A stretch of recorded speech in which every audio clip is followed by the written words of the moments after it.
Hey everybody, and welcome to the GameSpace Game Show! Woo! Merry happy days, and greetings gamer folk. Welcome to the GameSpace Game Show, the only show where the participants roleplay as snowmen after every show. And as this is, it is the truth. And as this is the 14th, this will be our final episode of the year. What that means is that we've got a lot to talk about, and most importantly, on this fine evening, we're going to talk about the past year in review, as well as the games we've coined as the creme de la creme, and those that maybe have flopped a little bit. We're also going to speak a smidge about what we're looking forward to next year, and I'm your host, Steven, and with me to talk about all the things is a man of whom I have a vested interest. Dame is with us this evening. The master of puppets, Dame. How are you, sir? I am here. I don't know that I would call myself the master of puppets, but I do happen to have a puppet here with me. He's quite masterful, and in comparison to my puppet here, I gotta say he's pretty cool. I like what you have going on, and we're gonna introduce him in a little bit here. But I like your puppet, Steven. It's pretty fantastic. I love the head to body ratio. Yeah, it is definitely spectacular. He has a big head, and you know I tried to think ahead on this one. And I see what you did there. Yes, but you know, I tried to use popsicle sticks to make this thing, and you know, the popsicle sticks all had jokes on them, so I'd be able to tell jokes throughout the episode. But I ended up having to glue this other little piece on there, and now the popsicle stick jokes are all covered, and it's terrible, you know. You know what? You don't need popsicle sticks jokes, Steven. I like your jokes just fine. Oh, they're awful, but you know, Spider-Man, he's quick with the quips. So before we get started, I also want to throw this out. We're going to have a giveaway tonight. You know, thanks to the Hero Signal, which, as many listeners know, is a superhero focused channel on YouTube that we do, and a podcast that some of us here do as well. And we've got thanks to Nexon and Marvel Battle Lines, we've got some pins to give away. We've got a poster. Let me actually show everybody what we've got we're giving away. This is actually pretty awesome, I gotta say, for the poster. And obviously my green screen's taken out all the green, so imagine that there's green behind this. But it's a really cool Battle Lines poster, really good quality, pretty awesome. So we've also got some of these pins here, which are also pretty cool. You know, we've got Kamala Khan there. Captain Marvel on this one. I think we have like a Thanos and a Black Panther one as well. Yeah, check out this Thanos pin. It's pretty cool. Nice. I'm digging this one. It's a hardcore Thanos pin. So everyone who wins is going to get a package of 4 pins of all 4 of the characters, one of the posters, and we have shirts that I do not have with me. We do not have them here, but it's going to be a Marvel shirt of some kind of like the one that I'm already wearing. So you guys can definitely expect a shirt. We only have medium and large, so definitely choose your size. So all you have to do to enter the giveaway today is comment on our Going Live tweet or on our Periscope stream on MMORPG.com's Twitter. And if you win, we'll contact you for your shipping information. The fine print on it is that we will only ship to the US. Oh no, but just for the moment. So we've got 3 to give away today, and then we're giving away 3 more by the end of the month. So that being said, let's begin with our best of this year. All right, let's do it. We have the GameSpace Awards that will be coming out next week, and we're going to go through the nominees of that. But before we get there, both of us have our puppets, which are the puppets of our Game of the Year winners. So for starters, Dame, let's talk about your choice for Game of the Year. Well, I mean, it wasn't really my choice. It was kind of his choice. He just kind of showed up on my doorstep. That's right, Dan. I just wanted you to know that Far Cry was the superior game this year. Well, so tell us a little bit about why Far Cry was the superior game. For me personally, I felt like it had a really, really strong narrative to it. Hope County was beautiful. It was a place that I wanted to go back to time and time again. There were several different missions and a variety of missions that really kept your interest, along with some good humor that was mixed in there, along with some theming that, for me personally, just created some really great conversations. And so for me, I felt like that was probably one of the most memorable games for me this year. There are other games that I absolutely loved this year, and we'll talk about those throughout the evening here. But that for me was probably one of the standouts. And this guy here was probably one of the most memorable characters of the year for me. Yeah. Well, I mean, I actually haven't played Far Cry 5, but I've heard you talk about him, and I've read a little bit of what you've written about it, because it was one of those things that really took you. It was a game that that really got your juices flowing on, I guess, maybe the religious aspects of it. Is that absolutely primarily what it had? I think that was a big part of it. Because again, to your listeners out there, I'm a pastor full time, and so when conversations like this come up, they're ones that I really appreciate the opportunity to be able to have them, especially within the context of video games as well. Video games are just kind of like any other art form, where they should be provocative and they should evoke something in you. And in taking a look at all of the characters that were really fleshed out really well, I mean, even the character of Joseph Seed, where, I mean, he's a nut job. I mean, he's got some really, really crazy ideas of who God is, and has this really interesting way of speaking about, like, his connection and his experiences. But I think that it was one of those things that kind of drew me in from the standpoint of, like, from the pastoral sense. Like, I've seen cultic activity, right, and like this was so, like, I don't want to call it cookie cutter, from the standpoint of, like, it's not like cookie cutter cult, but it had all of the elements of a real world cult that made it believable that the project at Eden's Gate could be an actual thing. Right. This guy was charismatic enough that he could be an actual cult leader, and it brought up some really interesting questions, even within the game, of family and community and faith, and brought all of those things together in the Far Cry anecdotal engine way of what would happen if you were thrown into this situation. And again, like I said, it was one of those experiences that I kept coming back to and wanting to know more and wanting to explore more.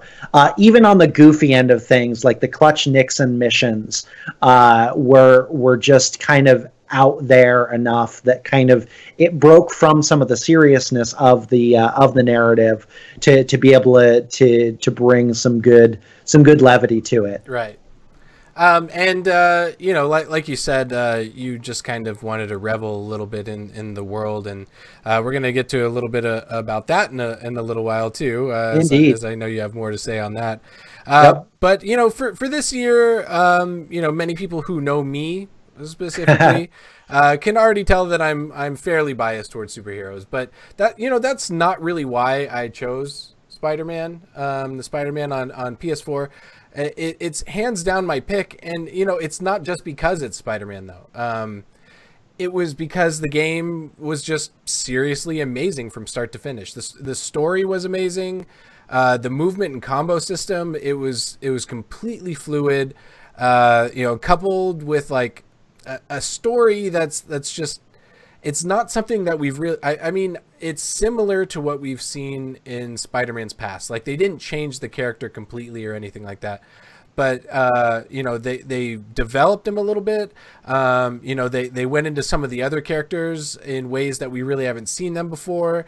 Mary Jane kind of had her own thing going on. You kind of got to step into her shoes. Miles Morales, you kind of saw how he became who he is. And it's just like the music, everything that they had, it was beautifully cinematic. Just the acting, everything was just, it was a masterpiece, basically, is the only way that I could really say it.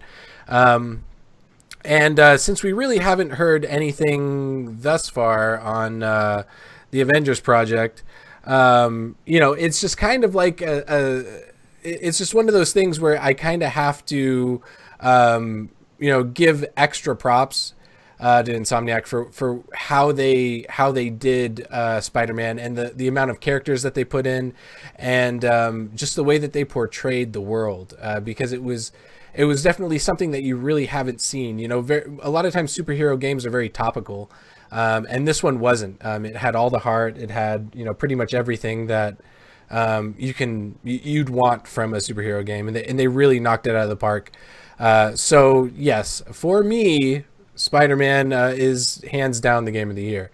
And it's definitely a game that I want to pick up, because every conversation that you and I have had about it, I mean, you've just been gushing about it. Everything that I've watched and seen just suggests that it's the type of game that I think I could get into. Yeah, I know that you could. Absolutely, I know that you could. So let's talk a little bit about some of the nominees for what GameSpace is going to be putting out there as the game of the year. So on the list, and I know that we haven't gotten to play all of them because we've always kind of been busy with, we have our own little libraries of games that we're going to push to work on. It's impossible for us to play every title like this every year. Yeah. And so there are a lot of games that are on the list that I either didn't get to play them at all, or I only got to play them a little bit. So I can only speak to them, based on what I've actually been able to play. But God of War was on the list for Game of the Year. I know that Matt, who is one of our writers and has been on the show before, Matt was a really, really big fan of God of War. That was his game of the year this year. He wasn't really a fan of the rest of the series, but he said that this one was it was just a different take on the series. It had a lot more of the stakes were a lot more personal. Right. I know the joke has kind of gone around of God of War equals dad of boy. Yeah. But I remember having conversations with him while he was playing through it, and he was blown away by the story, the father-son story of the game, and it was one of his favorite games this year. Awesome. So we also had Assassin's Creed Odyssey, which did you get a chance to play that one? I have not. I've actually played that one a little bit.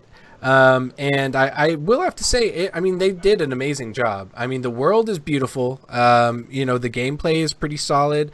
I am not a fan of the Assassin's Creed franchise.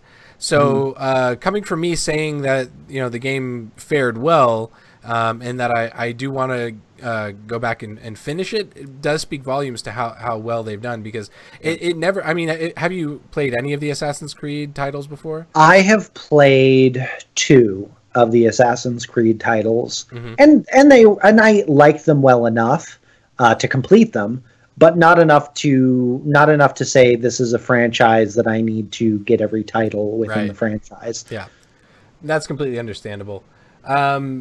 Another for Game of the Year was Spider-Man. That's also on the list, which glad to see it there.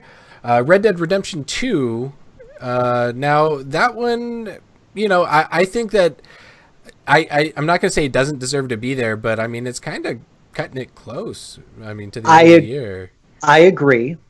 We actually had a conversation about this with the Game Awards over on Roll to Level on my podcast, and one of the pieces of the conversation that we had revolving around Red Dead Redemption 2 was that one of our co-hosts had mentioned that one of the things that she really appreciated about Red Dead Redemption 2 was that you could really immerse yourself in the world and really get lost in it and observing characters and whatnot. And I kind of, tongue in cheek, but also part seriously here, too, suggested that if we're going to celebrate Red Dead Redemption 2 on that merit, then we really need to look at Fallout 76 as well. Yeah. And because I think, I would contend that there are obviously more NPCs to observe within Red Dead Redemption 2.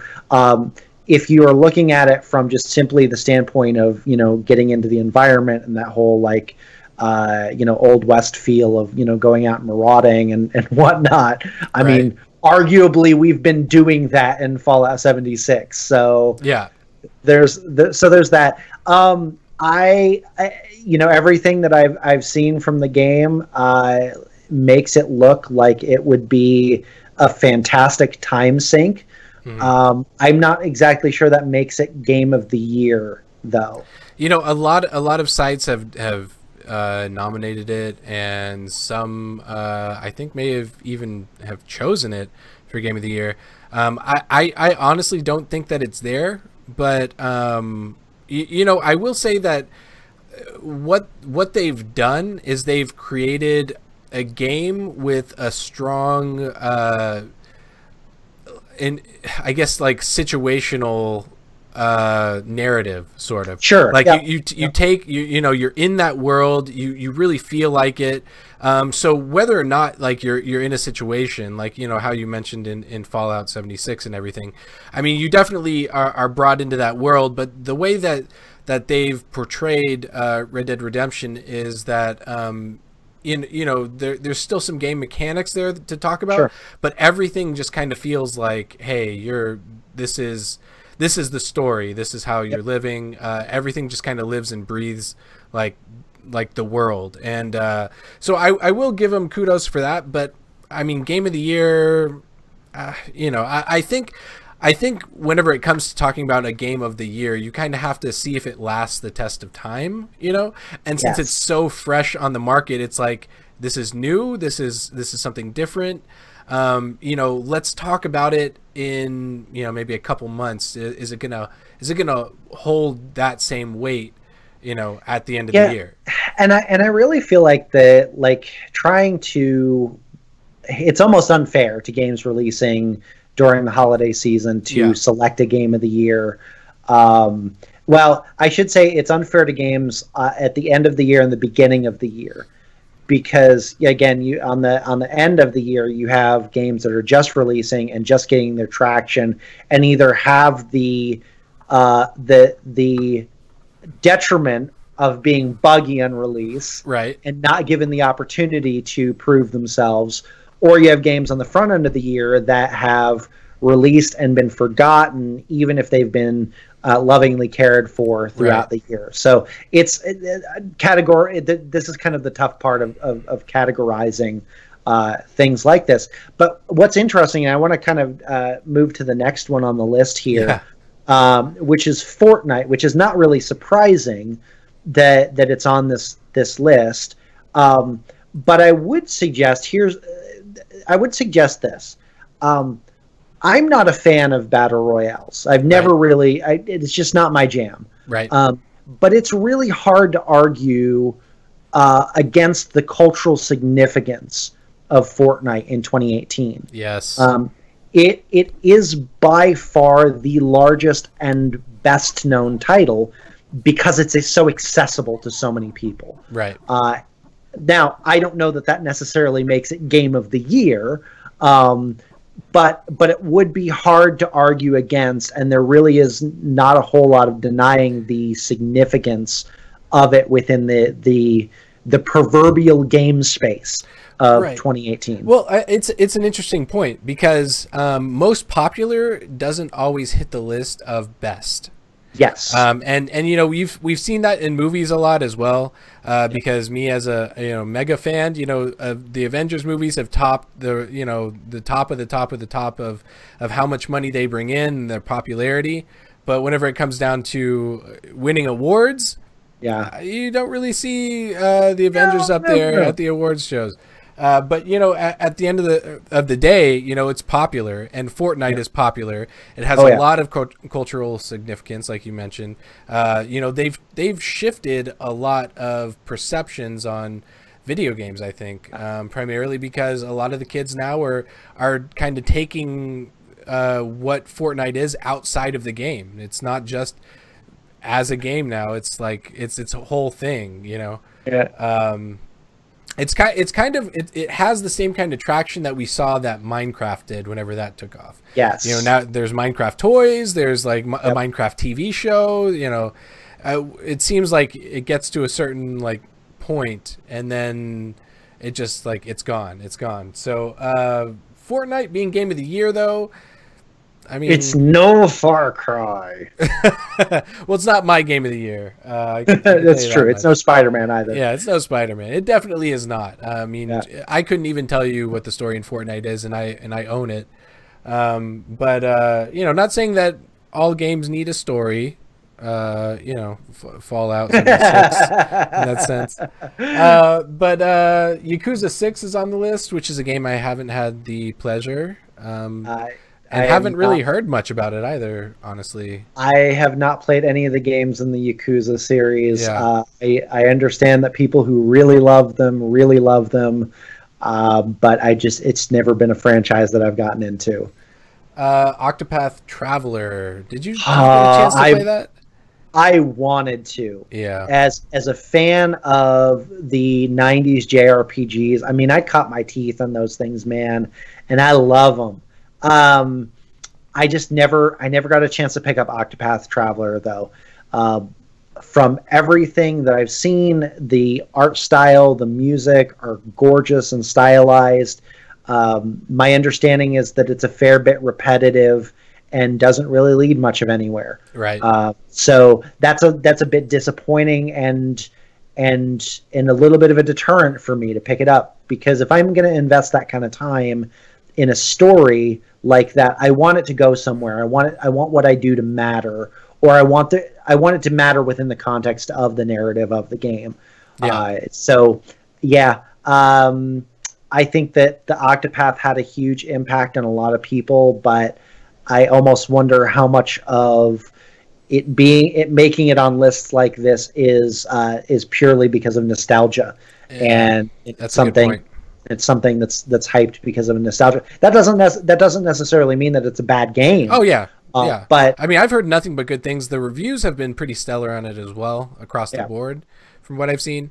So I definitely see what you're saying. But it is kind of hard to quantify, like, because a lot of it is kind of like that old nostalgia feel. It's trying to recapture something. Yeah, and that's kind of why I wanted to pick it up, but I was also pretty impressed. I mean, we reported on it whenever it was announced and getting ready to release, and I watched it and I was like, yeah, this game is going to be pretty fun. Like, it looked like it was fun, but as far as the repetitiveness and things like that, I mean, I can't speak to it, but I definitely want to pick it up regardless, just to see how good it really is. Does it really live up to it, or is it really just that nostalgia feel that's doing it? And then the last one on the list is Detroit Become Human. Now I didn't get to play this game, but I've seen a lot of my friends playing it online, and I gotta say, like, it looks pretty amazing. I don't know when I'm gonna have time to come back and give it a shot. Do you know anything about it? Not really following it? I didn't really follow it. Yeah, that's understandable. You know, I kind of felt like it was almost a sleeper. Like people didn't really like follow it too much, and then it just kind of like showed up and got and it hit like pretty heavy, and then it just kind of, you know, I guess it fizzled out a little bit. And I was actually surprised to see it on the list because I did kind of forget about the game. Yeah. Yeah, me too. So let's go through the RPGs of the year. Pillars of Eternity 2 is on the list. The unfortunate part is that like I haven't played any of these. Well, Pillars of Eternity 2, I didn't play 2, but I played the first one. And definitely a great game. You know, Assassin's Creed Odyssey, Octopath Traveler, Monster Hunter World. Did you get a chance to play that? I played the demo of Monster Hunter World, and I just could not get into it. Really? Yeah, I wanted to.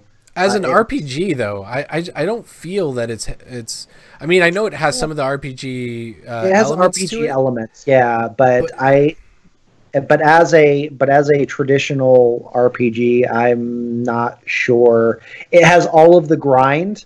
Yeah. But I don't know that it necessarily has the payoff. Yeah.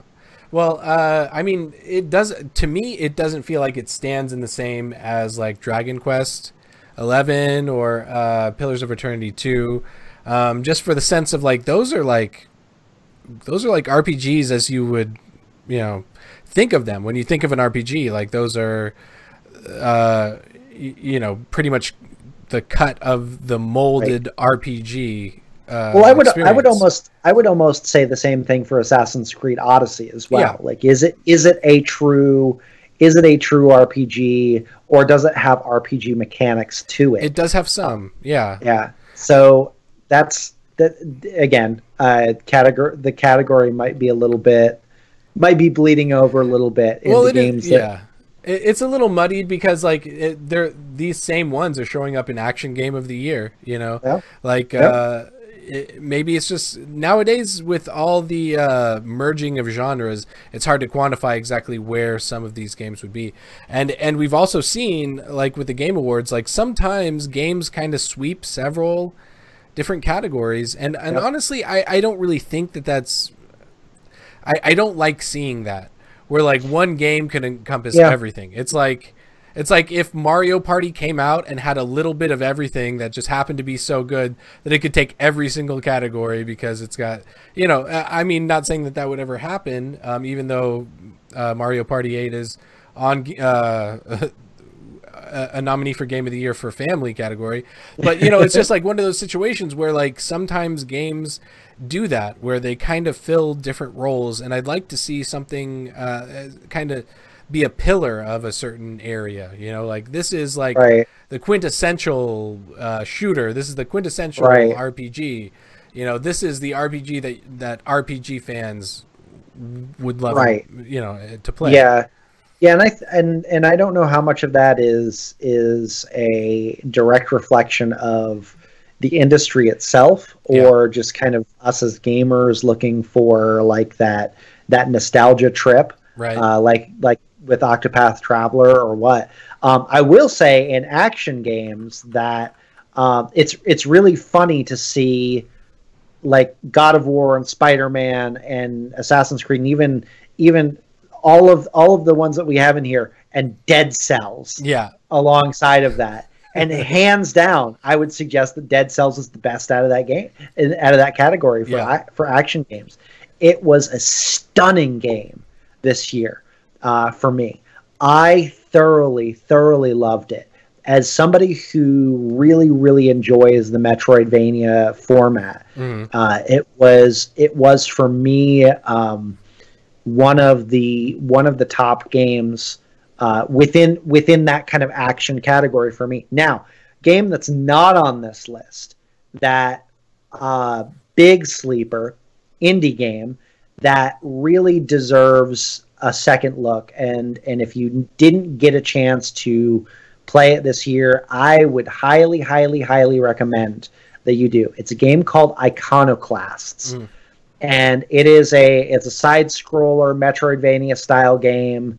It's really good. It's really, really well done. Really captures a 16-bit type of Metroidvania game with a great soundtrack to it, and a pretty decent story too.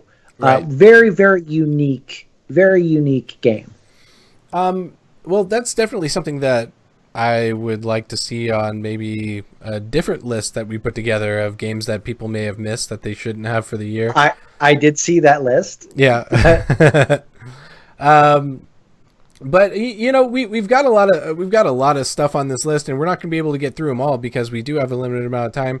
But I do want to kind of throw out a few that might be things that we would like to talk about. Shooter game of the year, we've got several in here, but Destiny 2 is gracing us here, and I know you're glad to see that. I am very glad to see that. Very interesting to see it on this list of game of the year. For a while there, we weren't sure if it was going to make it because, despite your high praise, it kind of had a lot of backlash whenever it first released, and now we're looking at with the expansion that it's kind of showing a turnaround there. Yeah. So what I really love about what Bungie did with Destiny this year was that they kept the things that made Destiny strong. They kept the tight shooter mechanics. They kept some interesting characters. They developed characters, even with the telling of Forsaken and killing off Cade Six, who's arguably one of the more notable characters within the franchise. It gave a weight to Destiny's story that was always there, but they just had a really difficult time articulating it, or they just didn't articulate it very well. Right. This year I spent a lot more time digging into some of the lore of Destiny 2, and there's actually a great channel on YouTube that I would really recommend to anyone that's interested. There's a dude named Byfear. My name is Byf. It's BYF. Mm-hmm. And he walks through a whole bunch of the Destiny 2 lore, and it's a really rich game, and has really great mechanics to it. Is it perfect?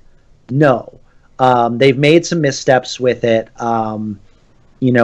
but I feel like they're moving in a really, really good direction. It's a satisfying shooter. Yeah. I keep coming back to it. It's something that I want to engage with. I want to play. It is probably by far one of my favorite shooters to date, as far as the gun handling goes. Right. Yeah, I've seen a lot of my friends still playing it, and that says a lot. I always get on my friends list, on PlayStation, and it always seems like someone's playing it at some point throughout the day. And that says a lot, that people are going back and that they're still experiencing Destiny 2. It shows that there's still stuff to do, and it's still worth playing and enjoyable. So, yeah, I mean, I was surprised to see it on the list, but, good for them. I really hope that they keep the momentum going because, you live and die by these patches and these expansions. Yep. I mean, we've seen it many times where suddenly something will hit and then it can completely turn it from being like a game that people are playing pretty often to nobody's playing it. So, it also makes a presence in Persistent Game of the Year, as well as Elder Scrolls Online is there. Warframe is on there. Warframe, it's kind of picking up a little bit. Warframe has developed a lot. It really has. Really developed a lot. Yep. And so I'm really glad to see that on this list. I am also really glad to see No Man's Sky. I was going to say on this list as well. All of the missteps at launch aside, I'm really glad that this was not an IP that was orphaned. And that gives me hope for games like Fallout 76. I really hope that games that have rough launches aren't just tabled and left to die, but that their continued care their continued care develops them into something that is so much better than what it launched as. Right. Even if it's not the thing that was promised beforehand, it has potentially be better than that. And I think that we're seeing that with No Man's Sky. Well, you know, I agree with that, and I'm glad that they've come as far as they have, and I'm glad they didn't give up, because so many times we kind of see that there's like a loss of momentum because maybe it didn't happen the way that they wanted it to. But you know, they never gave up, and you know, with their next patch, it really was a game changer. It brought a lot of people back. It turned me from someone who wasn't interested in it at all after what I heard from launch to like picking it up and saying maybe now's the time. So you know, persistent game of the year, I think it's worth it to put it on that list, and I'm glad to see it.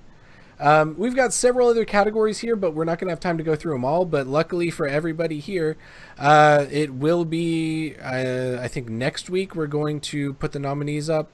And then we're going to pick from that category as Game of the Year, all the of the year awards. So definitely check out gamespace.com next week, where we will unveil what's going on in terms of games of the year. But let's move over to something that's always kind of a fun little diversion to talk about, maybe a little bit of a sore spot for some people. Let's talk about the games that have hit our no-no spots this year. I don't know that I've ever had an experience with a game where I felt like I needed an adult. That's an entirely different thing, Stephen. Yeah. I usually stray away from games like that. Yeah, and as everyone should. But, you know, I would say that for some people, there were some games this year that did maybe touch them in ways that they would have wished they'd not have been touched that way. Because let's start down the list. Fallout 76 is a big one. Now I know that you and I have a different experience there, because we don't feel that we know that the game technically we know that it's a hot mess. Yeah, it's got issues. It's a hot mess, but it's a really fun hot mess. Yeah, it is. It's definitely a fun hot mess. Now, I mean, we've gone through some very we've gone through maybe the worst of the bugs that we've ever seen. I mean, you got stuck in your power armor. Yep. You know, we've had countless crashes. Oh, yeah. Last night, I couldn't even get into the game while everyone else was in. Like, I was at a loading screen for a half an hour. Did you ever actually load in? I never loaded in. I left it. Never loaded in. This morning I came back and logged in. It took me about another 10 minutes to log into the game. I don't know what happened. Maybe it was something with what I was carrying or something. And here's a really interesting issue that I've run into. And I know we could dogpile on Fallout 76. But this is an issue, and I want to know if this happens to you too, because this is a really weird issue. Sometimes I'll log into the game and something will hit me, and then technical data will fall on the floor. Has that ever happened to you? This has happened several times. It's like several times this has happened to me, where I'll log into the game and then like I'll like it'll act like I got hit by something, and then like something will fall on the floor. It looks like a plan, but whenever I look at it, it's technical data. And like this happened to me like at least 3 times in the past week, where it's like someone's throwing the technical data at me and it hits me and then lands on the ground, because like I look on the ground and I look around like, what just happened? And I don't know. I mean, you may not notice it, like if it happens to you, but just if you're carrying technical data, which most people probably are, next time you log into the game, like just look around, see if there's technical data lying around, or if you get hit by something. I'm going to have to do that. It's the weirdest thing. So that's my little bug of the day from Fallout 76. But, you know, a lot of people weren't expecting it to be what it was. You know, I think a lot of people unnecessarily dogpiled on it, because a lot of them didn't even purchase it. They just wanted to see a big company like Bethesda, I guess maybe rethink what what they should be doing. I don't know. It always seems like if you're at the top of your game, you're the biggest target and you're the one that people want to attack. Well, the bottom line is that Bethesda used their creation engine, which is a ancient engine, very old, to create this engine, and it costs a lot of money to make a new one. Right. They really should have, instead of announcing the game and then have a 6-month window with which they were going to release it. They should have announced the game and said, "Hey, and we're going to be working on a new engine with this thing, or for this thing," because I think that from a financial standpoint, if you got people hyped on that idea, you could get investors to help you with funding the thing. Right. They need to do something. The creation engine is tired. It's I heard somebody liken it to Alex Cooper. Like, there was once a day when Alex Cooper was like the greatest thing ever in rock and roll. Now he's just kind of tired and sad. Yeah. And so like it really needs to be updated. Well, the interesting thing about that is, remember whenever they released it, they said we're going to be releasing this Fallout game that we're going to be able to support for years and years and years. And to me, it sounds like, hey, that means that we're going to take this engine and we're going to support this engine for this game for years and years and years. Because migrating to a new engine at this point, when the game's already like, it's out there, it's in motion, you're flying the plane. I mean, you're not going to jump from one plane to another. Right. I was going to say it's hard to jump out of one plane into another while both are in a tailspin. Exactly. But all of that being said, though, I don't share the same ire with Fallout 76 as generally been the deal. Well, I realize there were issues with the whole Power Armor edition. That's bad form on Bethesda. It looks like they're trying to correct that. The whole data breach thing, that's a whole other mess in and of itself. But yeah, I would say that's probably the most fresh example on our radar right now. But let's not forget Bless. Bless Online's release was awful. Yeah. It was absolutely awful, which is a shame because the sales of Bless showed that there were people that really want a new MMORPG, and there's a market that was really, really hungry for it. If I recall right, the sales for it on Steam when it finally went live for sale were astronomical. Yeah. But were the returns. Well, yeah. I mean, it was. We're talking about the early access release of it. Yes. Now the game, whenever it actually released as a free-to-play game, which, several months beforehand, they were saying, no, we're buy-to-play, this is the way we're going. And then their tune changed pretty quickly. I mean, just a few months down the road. I will say this, though, and this didn't help them at all. Because there was an area where it's like, hey, this is the game in early access. You have a chance to fix this before release. The game could get better. We're willing to give it a shot, as the game matures and gets better. And then on release, we'll try it again. But while they were working on that, Bless Unleashed was announced.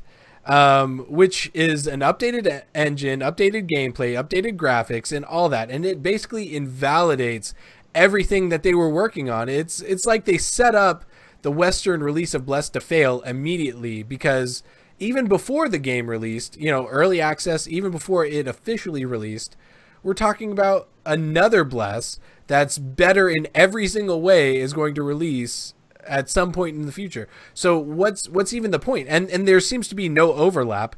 It's not a sequel. What you do in this Bless doesn't transfer to that one. You're not getting ahead in any way. So why? I mean, that is the question.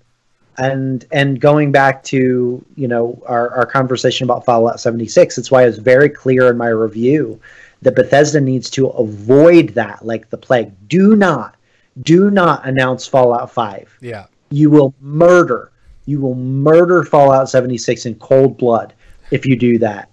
It will be a brutal assassination of that game if they announce something new like that. Yeah. But that's a whole other conversation for another time. Well, talking about killing things, I mean, can we talk about that reveal of Diablo Immortal? Y'all have cell phones, right? Yeah. So here's the thing, like, I'm not necessarily mad at it from the standpoint of it being a mobile title, right? Because I enjoyed the series. I've enjoyed the series. I just don't think that it was. I don't think the announcement was handled very well. It was kind of a PR nightmare to come out, announce the thing, not announce any news on Diablo 4, right? When there was information that was leading up to BlizzCon that was teasing that, and then to respond to the audience with a statement of, y'all have cell phones, right? Yeah. That just hits me really wrong. Yeah, it really does.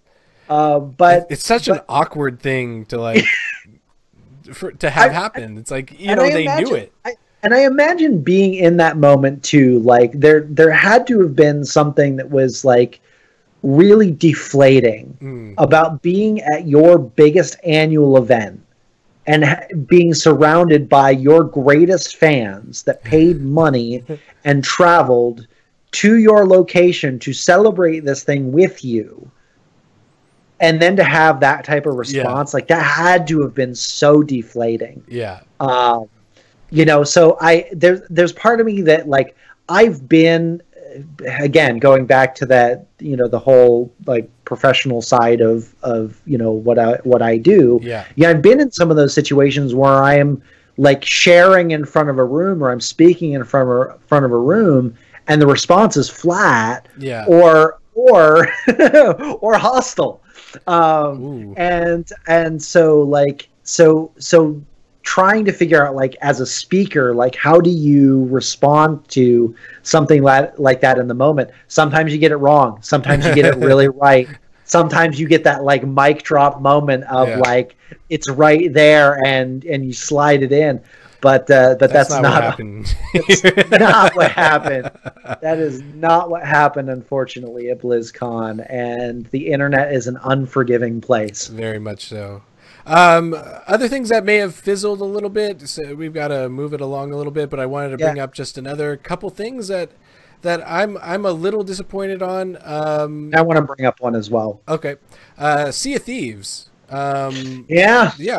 What happened that there? Happened. Yeah. That I mean, happened. It's hard to believe that happened because nobody talks about it anymore. It's like, leading up to it, I remember everyone was like, Sea of Thieves, whoa! And then Sea of Thieves launched and they were like, well, the water effects are cool. And then like 2 weeks later, it's just like, what's Sea of Thieves? Like, what's going on there? I was in a conversation the other day, and somebody was trying to figure out the name of that game and couldn't for the life of them figure out the name of the game. That is the sure sign that a game has absolutely failed, when it's just completely searching for words. Boat pirates. What? Ship things. I don't know. It's pretty rough. Yeah, it's pretty rough for Sea of Thieves, unfortunately, and also pretty rough for Microsoft too. In a year where they really haven't had a lot of exclusives that have done very well for them. Well, they threw it on Game Pass, and you know, it sold me to Game Pass so I could check it out. So good for them. Good on you. Maybe that's all it was, hype train to get you on Game Pass. But you know, Game Pass is turning out to be a really good deal. So I gotta admit, like, Microsoft kind of hit it out of the park there. But Sea of Thieves, no, thank you. And you know, we talked about this a little bit earlier, just kind of like the overall like premise of Battle Royale. But what is the deal with Ashes of Creation creating a Battle Royale version of itself and just like pre-releasing that? Like, that's like are they just trying to like, I don't know. They're just trying to like get in on the craze. But you know, whenever Ashes of Creation was created, it was like, hey, this is like going to be an MMO with all the trappings of like amazing, medieval magical MMO-ness going on. And then they're like, hey, oh, by the way, before that happens, let's check out this Battle Royale version that we did. Like it kind of reminds me of like Steve Buscemi's character, and I don't remember what Adam Sandler movie it is, where he's walking through the high school hallway with a ball cap, backwards, and a skateboard over his shoulder, and hey there, fellow kids. Yeah, I know what you're talking about. Yeah, it kind of feels like that. Like, hey there, fellow Fortniters, I'm a battle royale too. That's exactly what it is. Everyone's trying to get in on that game right now. They all want to be battle royales, but I think that it would have spoken more if they would have just kept with what they were planning, because I think it turned off a lot of people. I mean, I remember checking out the forums whenever it was released, and people were like, "What?" They're like, "So much for that game," exactly. So that was pretty crazy. What do you got on the list? So I think one of the biggest disappointments for me this year, because I was actually really looking forward to it, was the Secret of Mana remake. Secret of Mana, again, going back to that whole nostalgia thing. Secret of Mana was never a perfect game, but it was a memorable experience for me. And so going back to it and starting to play through it, the graphic updates were nice. Once they finally fixed some things, there was a little bit of controversy. I don't know if you remember that. There's a little bit of controversy over how some of the shading was done on characters. Not perfect at all. As far as its delivery. But they had an opportunity to fix some of the mechanics that made the original really arduous, and they didn't. That was probably one of my greatest critiques of it, was that they had the opportunity they were starting from scratch. They were completely redoing this thing. They could have made slight changes to the way that some of the systems worked in order to make it much better than it was. And it was a missed opportunity. Yep. I remember you telling me about that not too long ago, actually. Yep. How you were disappointed in that, and I feel bad for people who are really looking forward to that, because you would have imagined that they would have done something more, but. And I was really wanting it to succeed because I really want a Chrono Trigger remake. Yeah. I'll take anything Chrono Trigger at this point in time. Remake, sequel, loosely based on its sequel like Chrono Cross was, but again, another conversation for another time. Well, let's move on. Before we hit the news, let's talk a little bit about what surprised you this year. Were there any surprises? I've got a couple on my list. One of those surprises was that the New World Alpha is releasing. Amazon Game Studios has been really tight-lipped about what's going on with them. When they first announced it, I was like, oh, this might be like a regular studio where they're announcing it now, but they've been working on it for a while. And that may not have been the case, because after they announced, they just kind of disappeared for a while. We didn't hear about it. We didn't know anything. They didn't even release like a trailer or anything that had any actual gameplay. Was that the game that was like, we got a picture, we got like a shot of a cabin and a bear, and like, and so it's like, okay, live out your bear and cabin fantasy here at this game. That's what it was, and for the longest time, that's all we had was like a cabin and a bear, and and people wearing like conquistador outfits, and that was all we really had. Right. Yes. Yeah. And so, for a while there, I was thinking, okay, we'll see this game in 2025. But they actually came out with the alpha, and people are getting into it.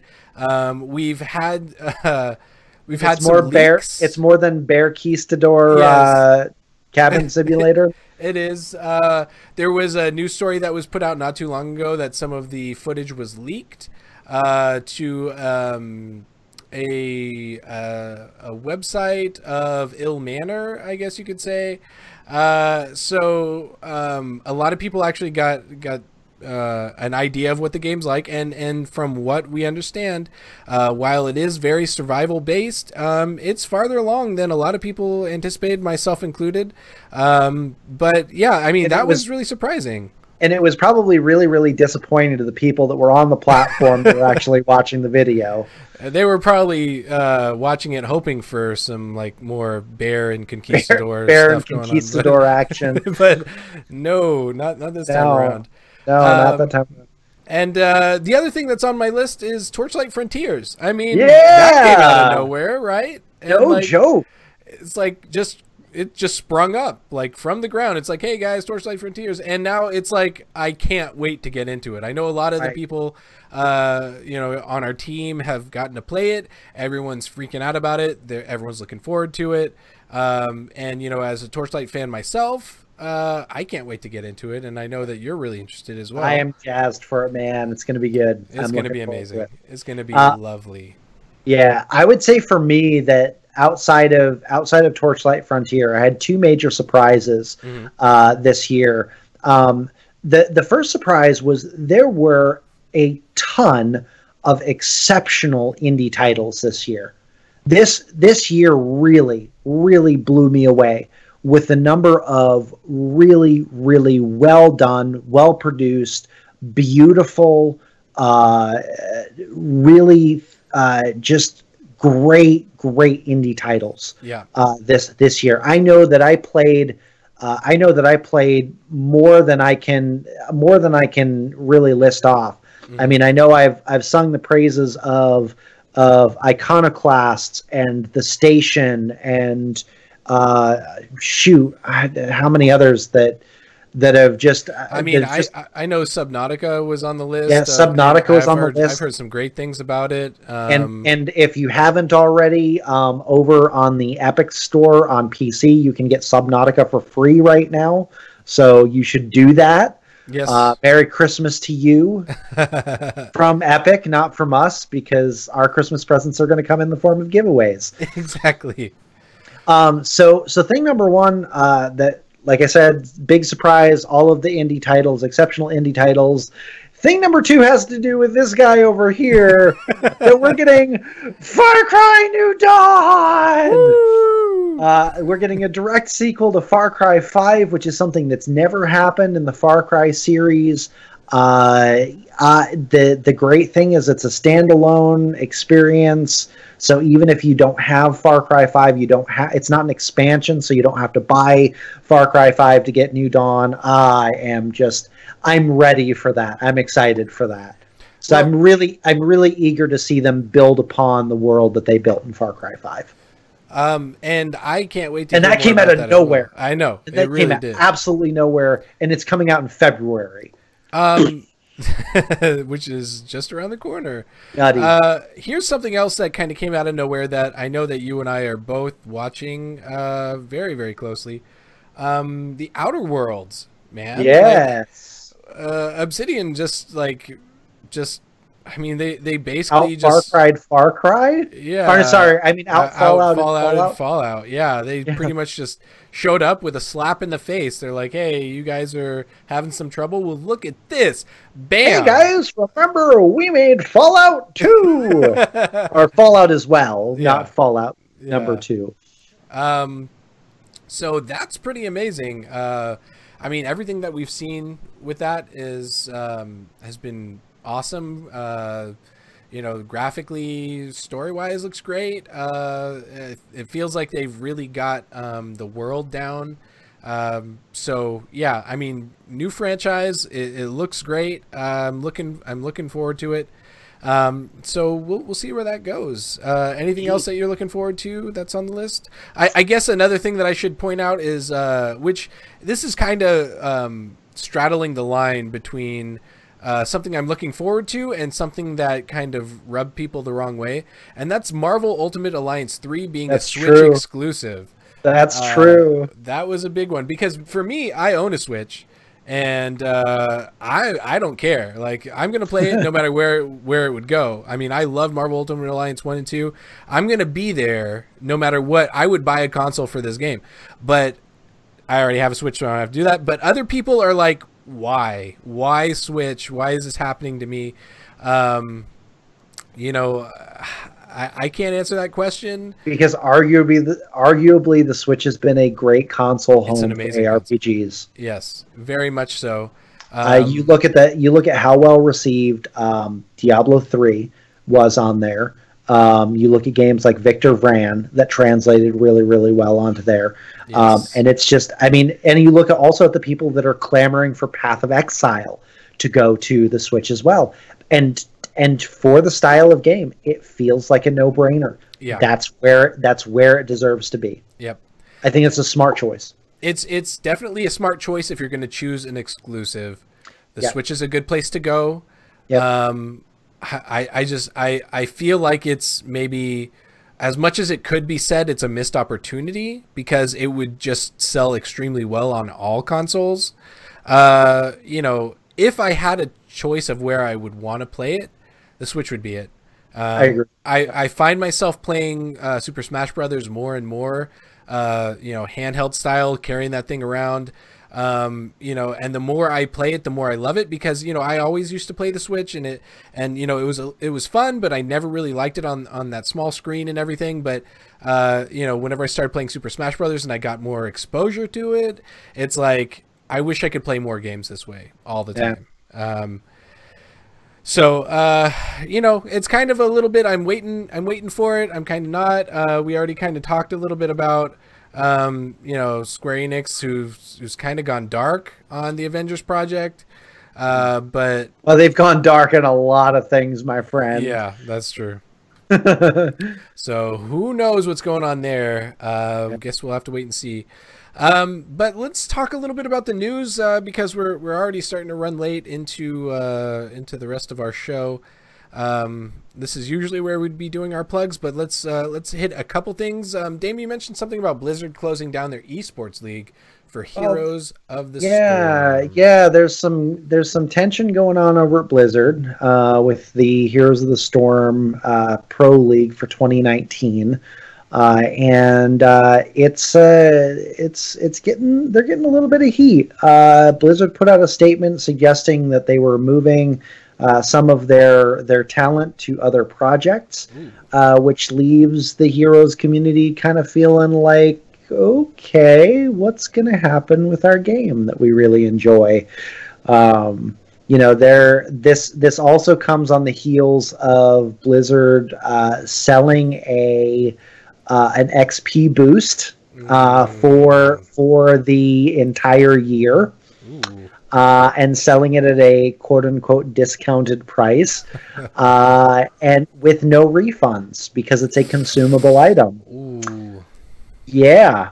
So there's a lot of uncertainty as far as what the future of Heroes of the Storm is going to look like. Blizzard has, in their PR sort of way, said, this is a game that we love and we will continue to support it. It's a love letter to all our characters, which arguably it is.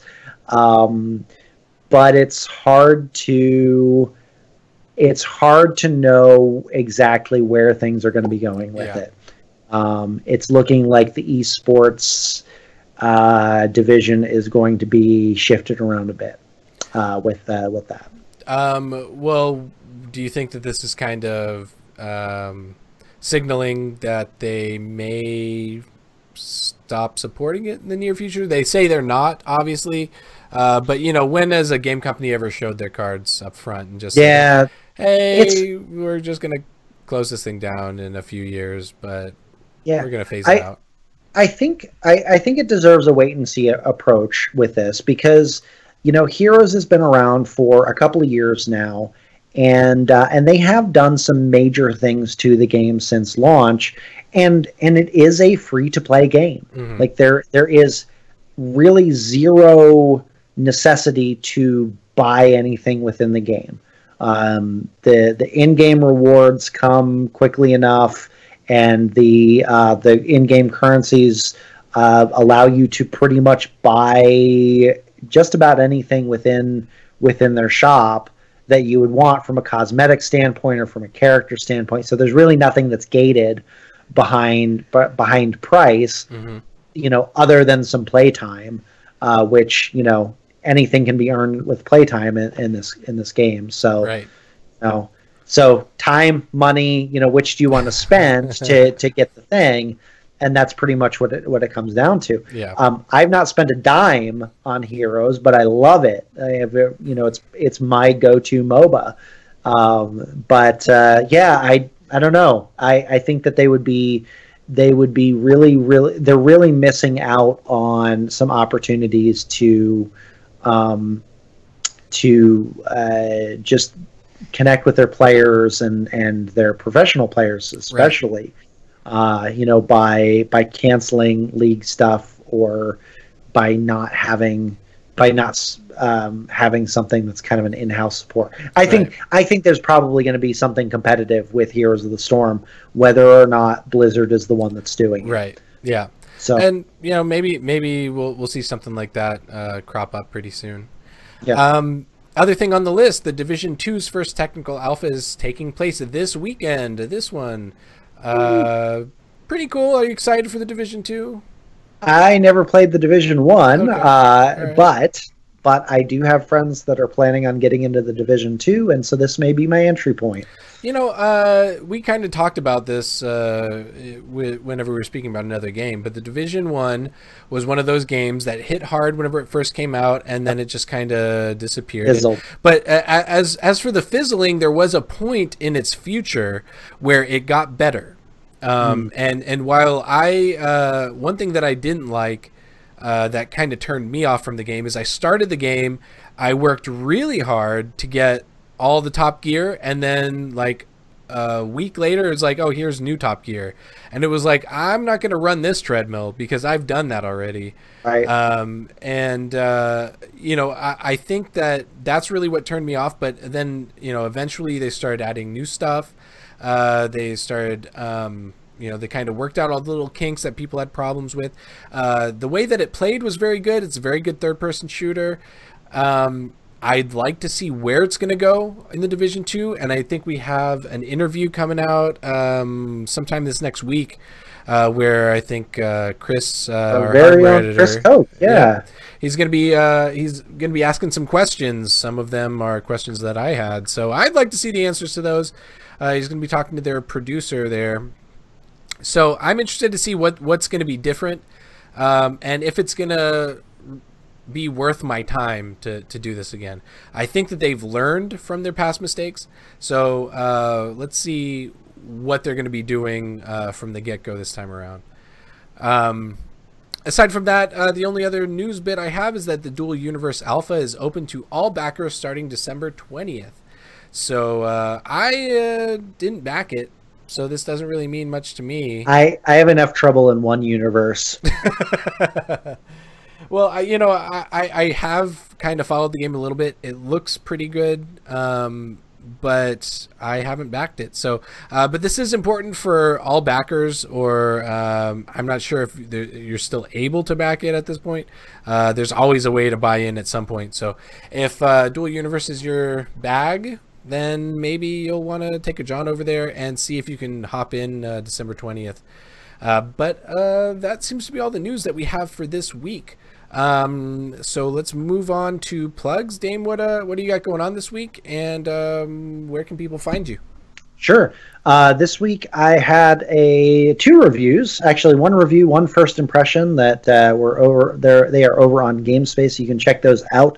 I got to review Sword Brothers Sword and Sorcery for the Nintendo Switch. If you never played that, way back when it was released as an iPhone and iPad app, it's re-released on the Switch because I guess that's where all indies go to live. Yep. And young and old. Yeah, it was a pretty decent game. And then I also had a first impressions write-up for Hades by Epic Games and Super Giants games. Yeah, really interesting roguelike ARPG with a Greek mythology flair to it. Okay. So, yeah, the art style kind of reminds me of like a mix between Torchlight and Persona. Okay, that's so cool. it's got a really unique vibe to it. I'm really enjoying it. Great action game, satisfyingly difficult. So you can check those things out there. Got another title that's coming up that I don't think I can talk about right now. Fair enough. Because there's some embargoes, and if you didn't see the story, another story this week that just kind of want to throw out there. There was somebody that broke an embargo on, I believe it was Epic. Yeah. With Epic, and lost their entire library. So, it was EA, Anthem. So, EA. It was with Anthem. So crazy thing. Yeah. NDAs, man, non-disclosure agreements, they're no jokes. But anyway, all of that aside, you can find me on Twitter at Pastor Dame. Or you can find me on my podcast, Roll the Level. So it's on. You can find that on iTunes. It's a running conversation about life, God, and video games in no particular order. We just had our season finale this week, or just recorded our season finale. We talked about Christmas. We talked about some of our favorite in-game holiday events. And kind of closed it out with some of the most meaningful things about Christmas to us. Awesome. So so we're gonna take a break until the new year, and got some exciting things in the new year that we're looking forward to. Sounds amazing. Well, I'm definitely gonna go back through and listen to that episode. I'm gonna listen to that season because I'm still catching up on your first season, or your last season. Well, for me this year, till the end of the year, let's see. Well, the Hero Signal, you can find us on everywhere where podcasts can be found, but you'll find me, I guess, more responsive on YouTube.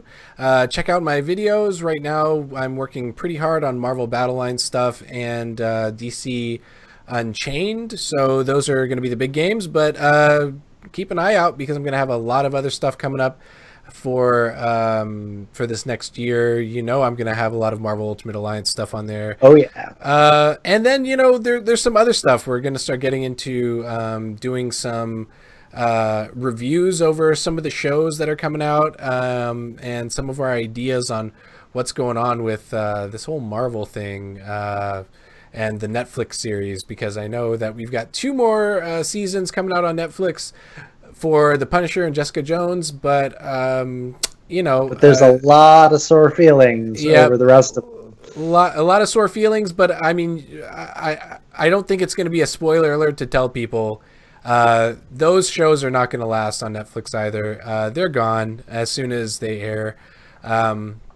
So, don't be surprised if you hear that, but we're going to be talking about more of that, and we definitely talk about it on our podcast. So check us out there. I'll also be doing the rest of the giveaways on my channel, so feel free to hop in there. I'm going to have a video up next week where your response will get you put in for the giveaway. Aside from that, I have a Warlords preview coming out, which it'll be coming out sometime next week. That's pretty much the only other thing that I'm working on at the moment. So keep an eye out for that, and take a listen to the Hero Signal when you get a chance.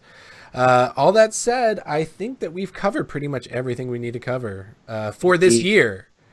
Wow. Yeah. Crazy, right? So with that being said, everybody, thank you for tuning in. Thank you for listening this year. It was a great first year of GS2, and we will see you next year. From me and the Puppets and Dame and the Puppet. Yeah. Bye, everybody. Bye.